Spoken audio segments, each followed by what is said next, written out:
Bienvenido al canal Biografías Increíbles. Hoy te presentamos Alejandro Magno, el eco de un imperio.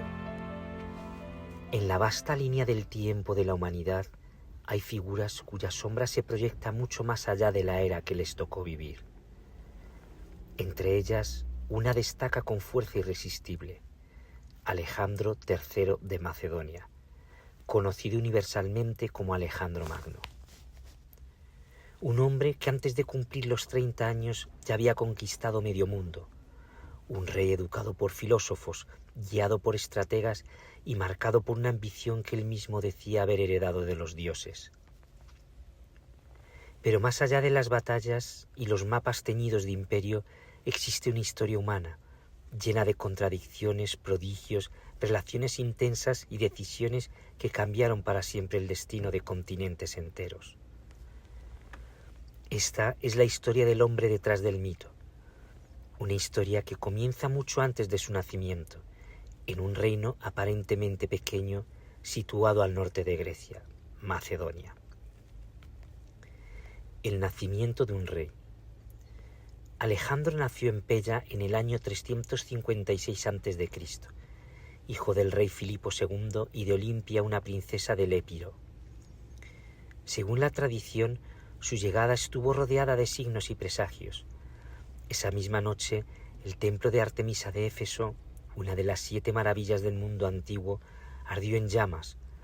Los cronistas, con ironía profética, dijeron que la diosa estaba ocupada asistiendo al nacimiento del futuro conquistador. Un dato curioso y poco conocido es que Olimpia pertenecía a un culto misterioso que veneraba serpientes sagradas. En la infancia de Alejandro, varios testimonios relatan que en ocasiones lo encontraban durmiendo con serpientes alrededor de su cama. Esto alimentó rumores de que no era hijo de Filipo, sino de Zeus, que habría tomado forma de serpiente para unirse a la reina. Olimpia jamás negó estas historias, de hecho parecía disfrutarlas. Filipo, por su parte, también tuvo un sueño profético. En él sellaba el vientre de su esposa con un anillo marcado con el emblema de un león. Los adivinos interpretaban que aquel niño sería tan indomable y feroz como el rey de las bestias. La formación de un conquistador. La niñez de Alejandro estuvo marcada por una educación extremadamente cuidada. Su padre, consciente del talento de su hijo, quería prepararlo para gobernar un imperio que él mismo estaba construyendo. Uno de los episodios más famosos de su infancia es el domo de Bucéfalo, el caballo que nadie podía montar. Mientras los demás jóvenes temían acercarse al animal, Alejandro notó que el caballo se asustaba de su propia sombra. Lo giró hacia el sol y, hablándole suavemente, logró montarlo. Filipo, emocionado y sorprendido, le dijo: «Hijo, búscate un reino que sea digno de ti. Macedonia es demasiado pequeña». Lo que muchos no saben es que Bucéfalo era un caballo gigantesco para los estándares de su época, oscuro, de temperamento casi salvaje, y que Alejandro llegó a entrenarlo él mismo durante meses en secreto. A los 13 años recibió como tutor a Aristóteles, uno de los pensadores más grandes de la historia. De él aprendió filosofía, medicina, zoología, retórica y botánica. Esta formación sería fundamental más adelante.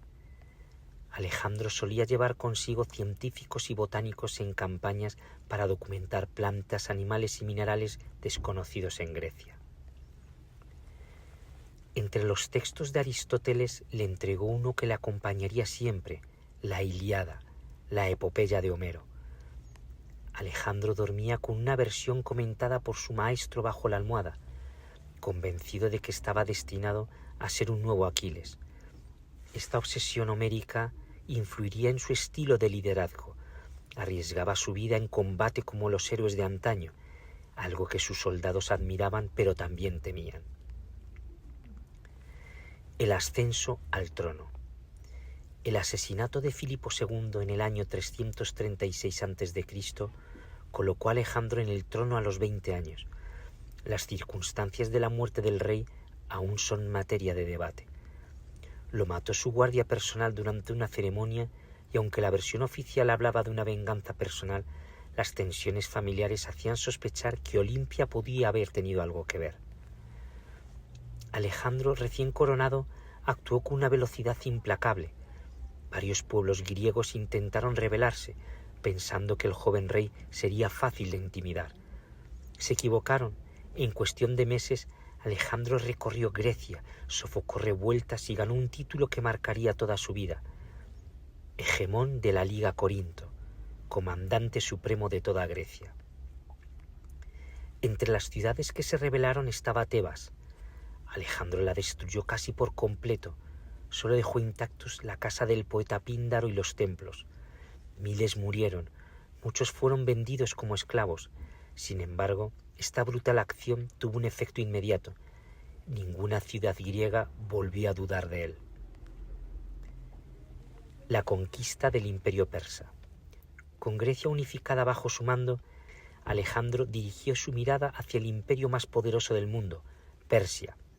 Filipo había iniciado los preparativos para invadirlo, pero sería su hijo quien completaría la misión.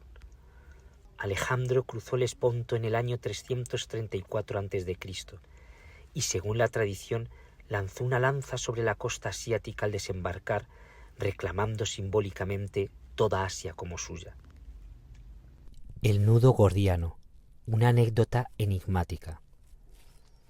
En la ciudad de Gordio se encontraba el famoso nudo gordiano, un nudo antiguo que, según la leyenda, solo el futuro gobernante de Asia podía desatar. Alejandro, incapaz de encontrar las puntas del nudo, sacó su espada y lo cortó de un tajo. Lo interesante es que existen varias versiones. Otra dice que simplemente aflojó la cuerda quitando un pasador oculto. Sea cual sea la verdad, el gesto reforzó su imagen como hombre destinado a romper límites. El choque con Darío III. En varias batallas, Gránico, Isos y definitivamente en Gaugamela, Alejandro derrotó a Darío III, el rey persa. Darío huyó repetidamente, lo que afectó profundamente la moral persa. Es curioso que Alejandro, pese a perseguirlo, mostraba siempre respeto hacia Darío, al punto de ofrecerle un entierro regio cuando finalmente fue asesinado por sus propios nobles. En Persia, Alejandro empezaría a adoptar elementos culturales locales, vestimenta, ceremonias y títulos reales. Esto desconcertó a muchos macedonios que lo acusaban de volverse oriental. Entre dioses y hombres. En Egipto, Alejandro fue recibido como libertador del dominio persa. Allí fundó Alejandría, la más famosa de las muchas ciudades que llevarían su nombre. Pero también vivió uno de los episodios más misteriosos de su vida, su visita al oráculo de Amón en el oasis de Siwa. Lo que el dios le dijo allí permanece como un secreto eterno. Las pocas fuentes que hablan de ello insinúan que el oráculo lo llamó hijo de Zeus Amón, lo que reforzó la idea de Alejandro de tener un destino divino. Hacia los confines del mundo. La campaña se extendió por Babilonia, Susa, Persépolis y más allá. Persépolis fue incendiada. Algunos dicen que por accidente, otros que por acto deliberado. Como curiosidad, el incendio arrasó los palacios, pero algunos edificios administrativos sobrevivieron, permitiendo que siglos después se descifraran miles de tablillas. Alejandro siguió su marcha por Asia Central, donde entrenó a sus tropas para combatir a jinetes nómadas expertos en arquería a caballo. Un hecho llamativo es que fundó más de 70 ciudades a lo largo de su ruta, muchas de ellas con guarnición macedonia y población mixta con pueblos locales. En ese periodo se casó con Rosana, una princesa bactriana. Su relación con ella fue intensa pero corta. Alejandro pasaba más tiempo en campañas que en palacio. La India y el límite humano. La parte más exótica y dura de su viaje fue su entrada en la India. Allí enfrentó a Poros, el rey que comandaba elefantes de guerra. En la batalla de Hidaspes, uno de los combates más difíciles de su carrera, Alejandro casi pierde la vida. Admirado por el valor de Poros, lo dejó gobernar como vasallo, un gesto que revela una faceta menos conocida del rey, su pragmatismo político. Pero ahí, a orillas del río Ífasis, su ejército finalmente le dijo no. Después de años de campaña, miles de kilómetros recorridos y un clima insoportable, sus soldados se negaron a continuar hacia lo que ellos creían el fin del mundo. Alejandro lloró de rabia, pero cedió. El conquistador había alcanzado su límite no por la espada enemiga, sino por el agotamiento de sus propios hombres. El regreso y la caída. El regreso a Babilonia estuvo marcado por tragedias. Muchos de sus compañeros de juventud habían muerto. Su mejor amigo, y quizá el ser más cercano a él, Hefestión, falleció repentinamente. Alejandro cayó en una profunda depresión. Ordenó un funeral monumental, destruyó murallas, sacrificó caballos y apagó la música en todo el imperio. Dicen que durante días no comió ni habló con nadie. La muerte de Hefestión debilitó emocionalmente a Alejandro. Su salud se resintió mientras planificaba nuevas campañas, esta vez hacia Arabia. En junio de 323 a.C., tras una cena con sus generales, Alejandro cayó enfermo. Durante días su fiebre aumentó y perdió gradualmente la capacidad de hablar. Tenía solo 32 años. Antes de morir, sus generales le preguntaron a quién dejaban su imperio. Según la tradición, Alejandro murmuró: al más fuerte. Otros dicen que simplemente estaba demasiado debilitado para responder. Leyenda e inmortalidad. A su muerte, el imperio se fracturó rápidamente en manos de sus generales, los diádocos, pero la figura de Alejandro no dejó de crecer. En Egipto se decía que su cuerpo no se descomponía y algunos lo interpretaron como prueba de su naturaleza divina. Su tumba, ubicada inicialmente en Menfis y luego trasladada a Alejandría, se perdió en algún momento del siglo IV. Hasta hoy es uno de los grandes misterios arqueológicos. Curiosamente, Alejandro no dejó descendencia legítima viva. Su hijo póstumo, Alejandro IV, sería asesinado años después en las luchas de poder. Aún así, su legado es inmenso. Las ciudades que fundó se convirtieron en centros culturales helenísticos. Su sueño de un mundo mezclado, donde griegos y asiáticos convivieran y se casaran entre sí, no se cumplió del todo, pero dejó huellas profundas en la historia.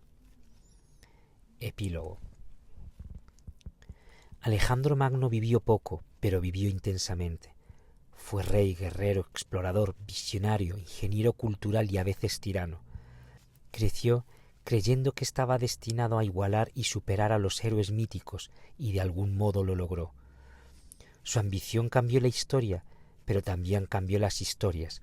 Su figura inspiró novelas, poemas, rituales mágicos, mitos medievales e incluso textos religiosos. A más de 2000 años de su muerte, su sombra sigue alargándose. Quizá Filipo tenía razón. Macedonia era demasiado pequeña para él, pero incluso el mundo fue pequeño para contener por completo la leyenda de Alejandro Magno. Pero incluso el mundo fue pequeño para contener por completo la leyenda de Alejandro Magno.